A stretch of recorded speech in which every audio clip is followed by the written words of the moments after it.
Hi everyone, this is Jim. Welcome to this postmortem of my Blitz game number 731. My opponent kicked off with e4 and I played c5, the Sicilian defense. And he went with the very rare move bishop to c4 right here on move 2. So let's see, the top choices are knight f3, that's the main move leading to the open Sicilian after d4. Knight c3, a flexible move which can transpose into either a closed or an open Sicilian or even a Grand Prix attack. Or c3, the Alpine Sicilian. So those are your big three, and then everything else is kind of obscure. Although Capablanca used to like knight e2. But anyway, bishop c4, you almost never see this at the top level. And the reason is that after e6, this bishop is going to lose a tempo, and black is pretty much equal already. Now the normal way to continue here is with knight to c3. And let's see, look at that, a little bit. Knight to c3. You can actually follow up with knight f6. I still usually play knight to e7 to prepare this d5 move without the knight being harassed by e5. But it turns out you can play knight f6, and if he goes e5, you can just play d5. So that's a little bit of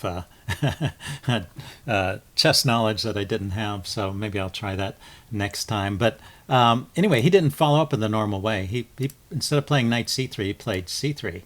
And he's just out of the opening book at this point. And I continued with my usual plan of knight e7 anyway. But I don't need knight e7 anymore. The thing is, he hasn't bothered. The thing about knight c3 is it puts more pressure on the d5 square, so it's a logical follow-up to the bishop c4 move.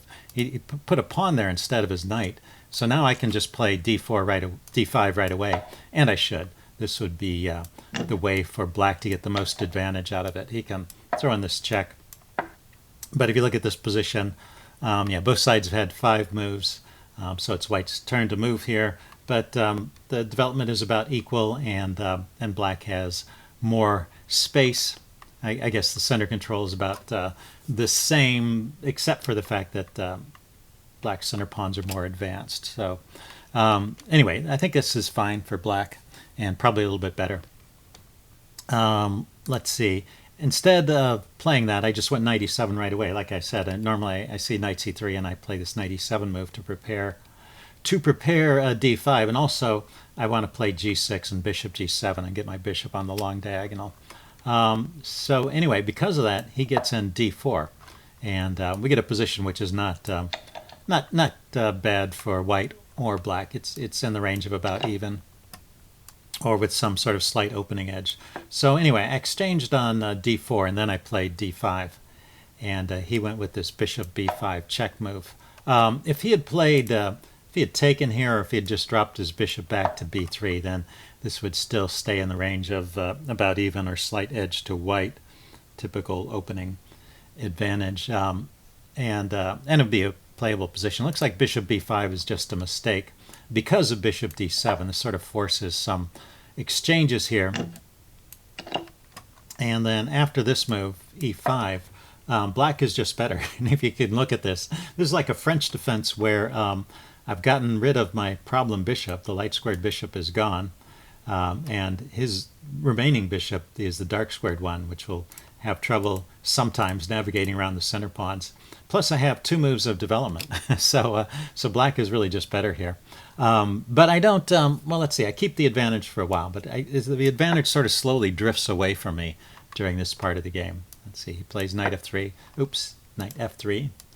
I go knight f5. I was thinking of getting some pressure on the d-pawn. That's often an idea in the French defense. I guess this is okay. I get my pieces developed. I didn't want the bishop to come to this square because, well, we'll see. It happens later in the game. Sometimes this g4 move will kick the knight to an awkward square. Let's see. He goes bishop d2, and I just castle. I don't mind if he trades, and so he decides to. I guess he gains a little bit of a tempo here by kicking my knight back. And I really didn't have a great square to drop into. I needed really one more move. If I could have gotten in the move rook to c8 there, then this would have been better for me.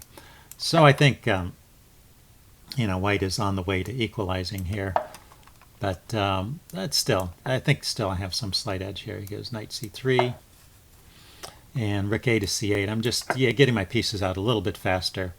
But he has this knight a4 move, and it's kind of annoying. It's looking at this c5 square, and I wasn't really quite sure what to do with it about that. Let's see, I played queen e7 here, and unfortunately that runs into this problem once again where I blocked the natural retreat of the knight. So that's a little bit of a mistake. But well, we'll come to the issue, or my best chance for keeping an edge is somewhere around here. I played rook a8. I was just engaged in some long-winded plan to bring my rooks over to this side and push this pawn forward so that I could chase his knight away. But the chess engine comes up with a really good idea here, and actually it's an idea that still keeps the advantage for black. So even though I've sort of wavered a little bit, given up some of my advantage, I still have an edge here. But the way to play is not one I would have thought of. But anyway, the chess engine gives this line, h5, just ignoring the situation on the queen side. My queen at the moment is defending the b7 pawn. And I guess I was a little bit annoyed by the fact that he's got this knight here that's tying up my queen. But I guess, well, let's give the rest of this line, queen d2 and g5. I guess the idea is I get some quick attack going over here on the king side, and my queen at the right moment will just abandon the defense of the b pawn, jump over here on the king side, and leave his knight off sides. So pretty interesting way to play, and something I really didn't think about during the game at all. But just leave that knight alone and proceed with a kingside attack, and it looks like it's pretty good.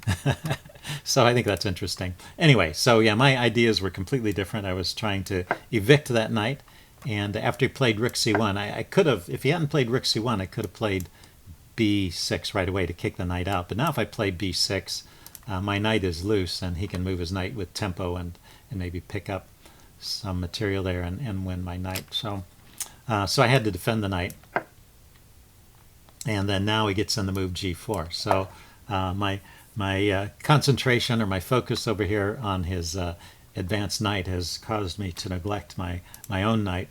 And now the chess engine says I should really just drop my knight back to h6. If he pushes forward again, then my knight comes back here. So my knight is not getting trapped. He can play h3 here to try and keep my knights hemmed in. But now I have time to play this b6 move to chase his knight away. And this is better for white, I think, because white's managed to chase my knight to an awkward square, but it's still a game. After b6 is actually losing, and if you want to spot the best move here, this is a good tactical shot to take a look for. What he played was also good, but there's an even better move. Okay, pause the video if you want some time to think about it. I'm going to give the answer away right now. The tactic that I missed here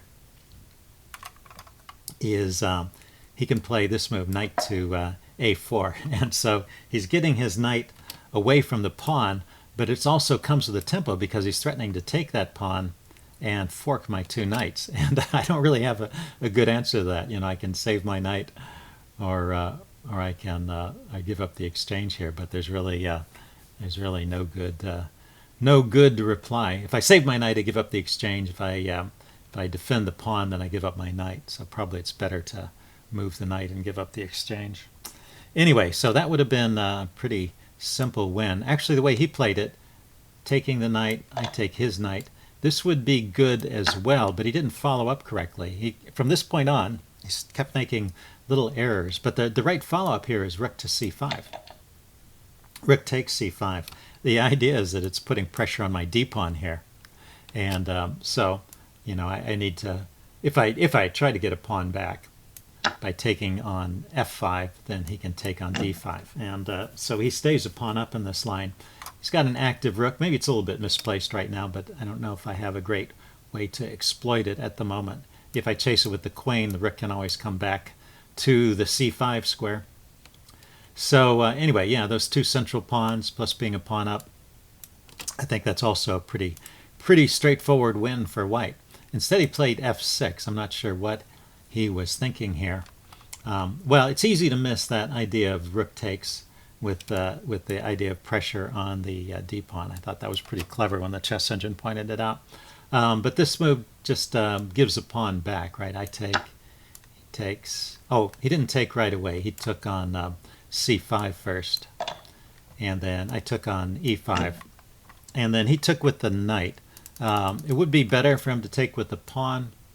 It's not obvious to me why this is better, but because he still has some weak pawns here. But oh, I know why it's better. It's better because his knight here is defending against the queen check, so I don't get that queen check like I get in the game.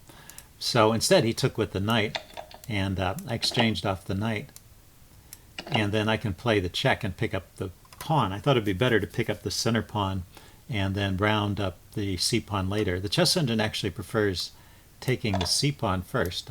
I looked at this. I mean, the material balance is the same as what happened in the game, except oh, I get off one pair of rooks, so maybe that's why this increases black's advantage.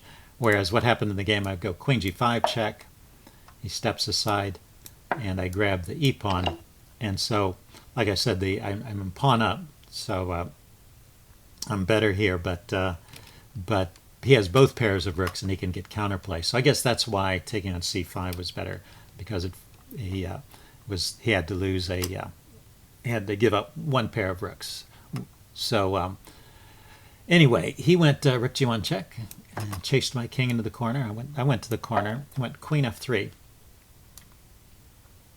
And I went f5, and f5 is actually a blunder, although it's pretty subtle at this point. So let's go forward one move. He played the right move here, rook c to e1, hitting my queen, and I dropped back to f6. And now there's another tactic, and this tactic is just a killer tactic. It is just winning. So so anyway, my f5 move, just to be clear about this, my f5 move was actually giving the game away once again. But what does White have to find here? See if you can spot the tactic that White missed.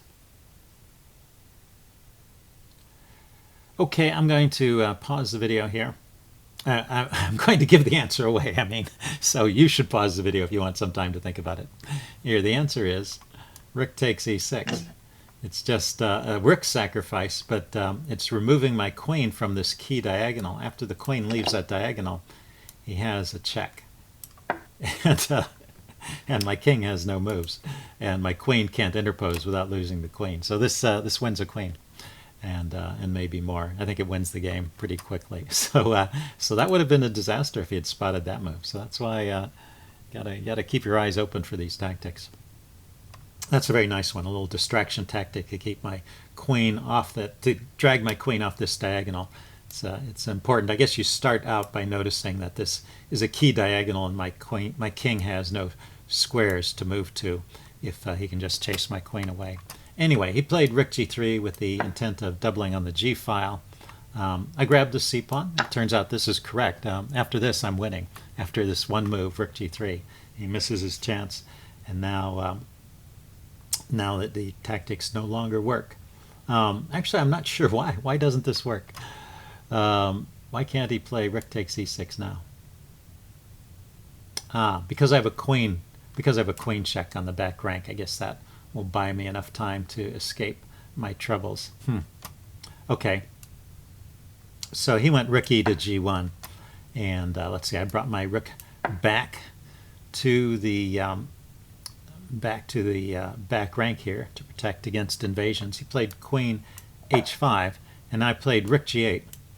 And I just wanted to point out one tactic. There's often this idea, and when you see this alignment with the rooks and the queen, just be aware of it. Queen takes h7 is often a sacrifice that leads to mate, because there's this check, and then the king has no squares. But in this case, I can interpose the queen. And after this exchange, my rook on the back rank is defended by the other rook. So otherwise, he might have been able to at least pick up a rook there. So that doesn't work. So fortunately for me, and well, I checked that before I played rook to g8. Let's see. His best try here is probably just to exchange out, and we would get this kind of endgame with queens on the board, and he could go for looking for perpetual checks. But the chess engine doesn't find a perpetual check here, so with accurate play, I should be able to convert this to a win. Anyway, he played rook g6, relying on a tactic that doesn't really work. If I take with the queen first, then he can take my queen with his rook. I can still take back. Yeah, this just doesn't work in any case, but taking with the rook I think is clearest. He takes, and I take. I think he was trying to rely on this pin, but it doesn't work since he has to move his queen to do the final exchange there. So anyway, he resigned at this point, but an interesting game, some cute tactics. Hope you guys enjoyed this video, and I will see you again soon. Bye.